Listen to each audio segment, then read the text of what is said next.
Если вы рождены 1, 10, 19 или 28 числа любого месяца, то вы являетесь с числом сознанием 1.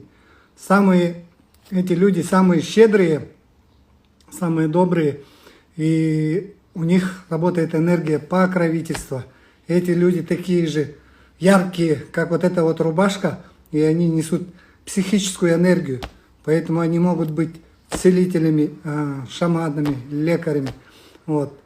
Эти люди лидеры, и у них энергия лидерства заложена с детства, и они это чувствуют, и они не хотят никому подчиняться. Они самые те люди, которые тащат всех вперед, только вперед.